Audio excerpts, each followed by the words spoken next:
Mateus 21, 33 a 43.45 a 46. Ouvi outra parábola.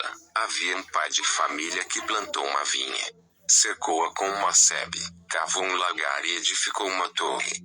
E, tendo-a arrendado a lavradores, deixou o país. Vindo o tempo da colheita, enviou seus servos aos lavradores para recolher o produto de sua vinha. Mas os lavradores agarraram os servos, feriram um, mataram outro e apedrejaram o terceiro. Enviou outros servos em maior número que os primeiros, e fizeram-lhes o mesmo. Enfim, enviou seu próprio filho, dizendo: hão de respeitar meu filho. Os lavradores, porém, vendo o filho, disseram uns aos outros: eis o herdeiro. Matemo-lo e teremos a sua herança. Lançaram-lhe as mãos, conduziram-no para fora da vinha e o assassinaram. Pois bem, quando voltar o senhor da vinha, que fará ela aqueles lavradores? Responderam-lhe: mandará matar sem piedade aqueles miseráveis e arrendará a sua vinha a outros lavradores que lhe pagarão o produto em seu tempo. Jesus acrescentou: nunca lestes nas Escrituras: a pedra rejeitada pelos construtores tornou-se a pedra angular. Isto é obra do Senhor, e é admirável aos nossos olhos. SL 117,22. Por isso, vos digo, será tirado de vós o reino de Deus, e será dado a um povo que produzirá os frutos dele. Ouvindo isso, os príncipes dos sacerdotes e os fariseus compreenderam que era deles que Jesus falava, e procuravam prendê-lo, mas temeram o povo, que o tinha por um profeta. Yucat 135. Que relação tem a igreja com os judeus? Os judeus são os irmãos mais velhos dos cristãos, porque foi primeiramente a eles que Deus amou e falou.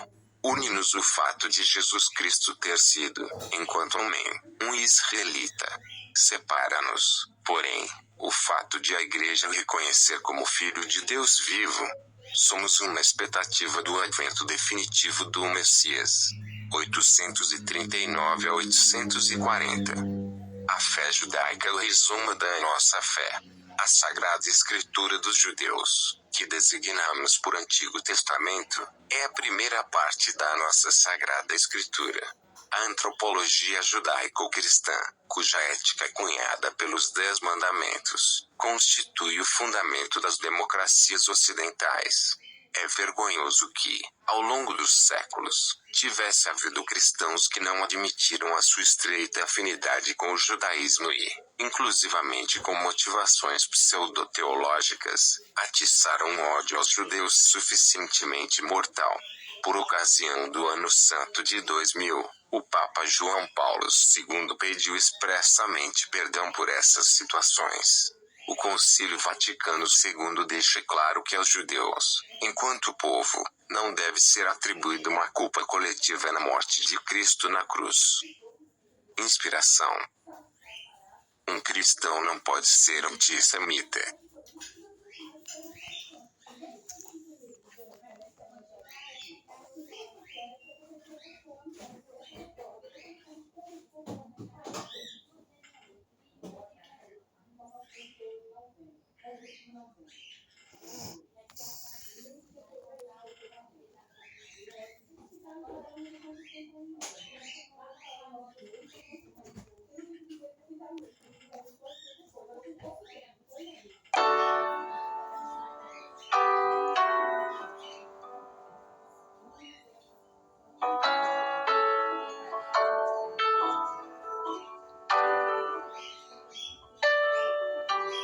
Em nome do Pai, e do Filho, e do Espírito Santo. Amém. Certo proprietário plantou uma vinha, pôs uma cerca em volta, fez nela um lagar para esmagar as uvas e construiu uma torre de guarda. Depois, arrendou-a a vinhateiros e viajou para o estrangeiro.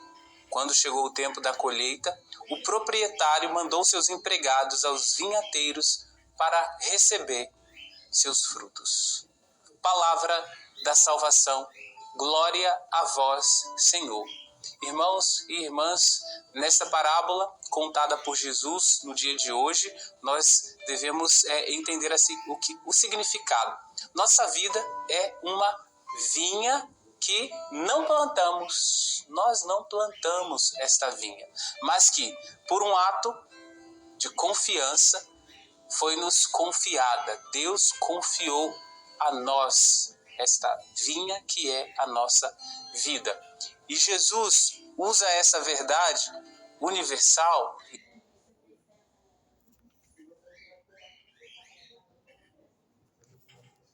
irmãos e irmãs, para nos ajudar em uma mudança de atitude em relação àqueles que nos lembram que não é nada interessante viver com a ilusão de onipotência.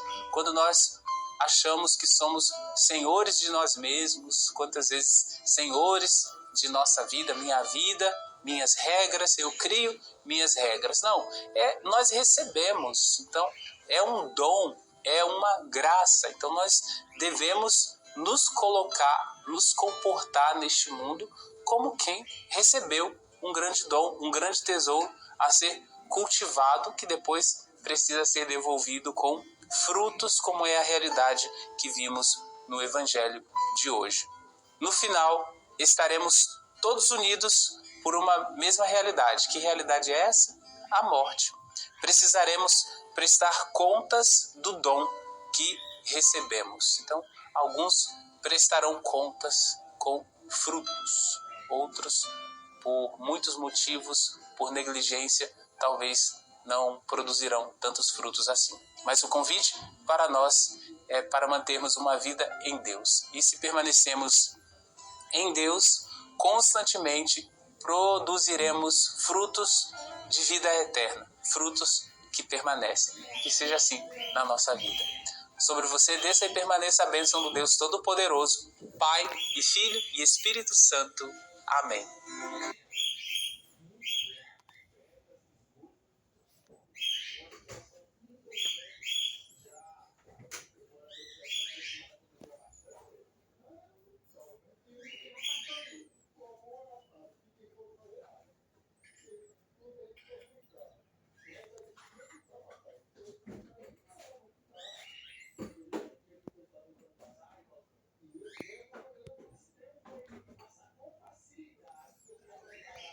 Senhor Jesus, Rei da Misericórdia, neste tempo quaresmal, colocou-me aos pés de tua sagrada cruz. E, humildemente, peço-vos a graça de viver intensamente estes 40 dias de conversão. Concedei-me a perseverança na vida de oração, para que, estando unido ao teu amor, minha vida seja reflexo de tua bondade. Que minhas orações não sejam somente palavras, mas se traduzam em gestos concretos de misericórdia. Ajudai-me a viver o jejum como oportunidade de unir-me a tantos irmãos e irmãs que não têm o necessário para sua subsistência. Que meu jejum seja uma oportunidade de estar mais disponível para acolher tua presença salvadora em minha alma. Fortalecei-me na prática da esmola. Que minhas mãos sejam as tuas mãos a ajudar os que mais precisam.